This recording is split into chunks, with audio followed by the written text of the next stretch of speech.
विश्वर सबुठारु धनी व्यक्ति Elon Musk से भविष्यत दुनिया तैयारी करिबारे व्यस्त। तांकर अनेक कंपनी मध्यरु न्यूरालिंक अन्यतम। ए कंपनी मनीष मस्तिष्क रे कंप्यूटर चिप फिट करुछि, जहा परे केवल भाबिबा मात्रे कंप्यूटर एवं अन्य इलेक्ट्रोनिक गैजेट को कंट्रोल करि परिबो। एलन मस्क कहछन्ति जे एहार मानव परीक्षण आरंभ होइछि एवं प्रथम रोगी उपरे यह सफल मध्य होई सारिछि। माइक्रो ब्लॉगिंग प्लेटफॉर्म एक्स रे न्यूरालिंक रो विकसित उपरे आलोचना करि कहछन्ति जे जणे रोगी मस्तिष्क रे एहाकु रोपण करा जायथिला एवं व्यक्ति जनक चिंता करबा मात्रे माउस कंट्रोल करि पारुछि। से कहछन्ति ए परीक्षण रे भल उन्नति देखिबाको मिलुछि एवं रोगी स्वास्थ्य मध्य भल हेउछि।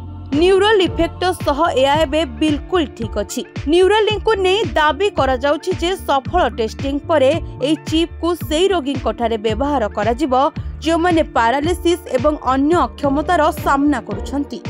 एहा व्यतीत ऑटिज्म, डिप्रेशन एवं स्किजोफ्रेनिया परी मानसिक रोग को मध्य ठीक करि परिबो। तेबे ए चिप केते सुरक्षित ताकू नै एबे चारिआडे प्रश्न। एक रिपोर्ट अनुसार 2018 परे ए चिप टेस्टिंग समय रे प्राय 1500 जीवंकर जीवन जाइथिला। Bureau report NNS Odia.